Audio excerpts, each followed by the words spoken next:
All right. Well, Metaverse tokens have plummeted since Meta reported a $10 billion loss. So we have Axie Infinity, the Sandbox, and Gala tokens that fell as much as 12% in the past 24 hours and continue on a downward trend. Adrian Cron, CEO of Spielwerk, said any setback in Facebook's Metaverse strategy will directly impact the market perception of other metaverses. So a lot to unpack here with Meta's $10 billion loss and that being correlated to other metaverses and their tokens. Naomi, I want to toss this one up to you first. What did you take away from the story? Yeah, I mean, it's interesting that you see these effects ricochet across the whole metaverse ecosystem. It's not just Meta that Facebook is in control of. It's all of these different metaverses that have nothing to do with that. So I think people are looking to Facebook and saying, well, this is the biggest project out there. This is a signaling device. If that's not doing well, then perhaps these other things aren't doing well either.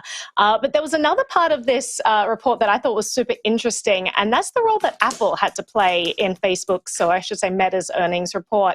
So when Facebook, when Apple at the start of the year launched these privacy pop-up notifications that said whether or not an app is allowed to track you, and you as a user could actually say, no, you can't track me, Facebook estimated that it would lose them $10 billion in revenue. And so their earnings report came out. It doesn't look good. And it does seem like Apple had a substantial impact on the earnings of Meta. It just goes to show you how much our data is worth, how much of an industry, like how much money that industry is worth. I mean, it's kind of astronomical, actually. But Zach, I'll throw it to you for your thoughts. I don't get this one. I don't get this one at all. I don't see why the market has wedded open metaverses so closely with what Facebook is building, and why this does not seem rational. I don't get this. I don't get it at all. I don't understand why people are panicking over this thing. It's kind of weird. And like, there's kind of a funny joke tweet out there by a member of crypto Twitter, sort of speaking to why this is actually bullish for these open metaverses, right? Like there could be something in here as it relates to these prospective metaverse plans from Facebook, which, to be clear, are mostly about virtual reality as far as we can tell at this point.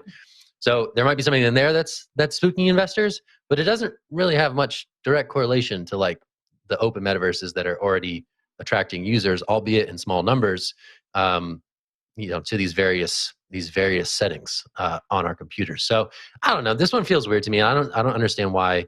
Maybe this is like the maturation of the market where these things are linked and they move in concert. But overall, this one was kind of strange. And I'm curious for your thoughts, Jen. You probably have better ones. I don't have better thoughts. I mean, I think a $10 billion loss for Meta, who's trying to build out this huge infrastructure that includes VR and AR. I mean, they have the money to spend and they're building it out with long-term goals in place. And so I kind of agree with you, Zach. When I read the story, I was like, it's strange that the tokens I mentioned, Gala, Sand, and the Axie Infinity token would plunge on this news. And what's interesting is we spoke about the growing number of users when it comes to Axie Infinity and Smooth Love Potion, the in-game token that people in the Philippines and in countries all over the world earn. They can earn up to $35 a day when they play the game.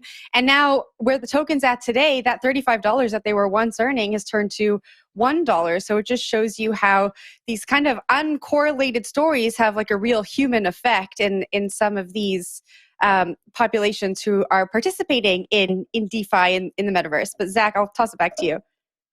I mean, I guess the flip side is that these tokens also rose on the hype associated with Facebook's metaverse ambitions, right? So we could also say, we would probably want to be identifying this on both the up and down, that this is correlated in a way that doesn't necessarily comport with reality. But Danny, I'm tossing it down to you.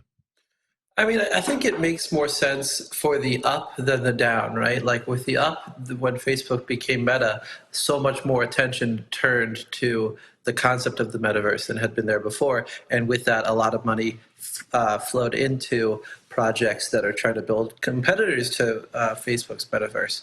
Now, with Meta reporting a $10 billion loss, I would say you could even make an argument that there's some reason to bet further on those platforms, those open platforms that want to be what Facebook also wants to build. So I think there's more explanation for correlation on the way up than there is on the way down on this one. But I guess I'm wrong. I guess that's why I'm a writer and not a trader. I do want to add that Meta's CFO attributed $4.2 billion of the losses to employees, R&D, and costs of items sold. And we do know that they hired 10,000 employees. So they're looking for, that top tier talent. They're doing research and development. And so it makes sense. But yeah, a weird story.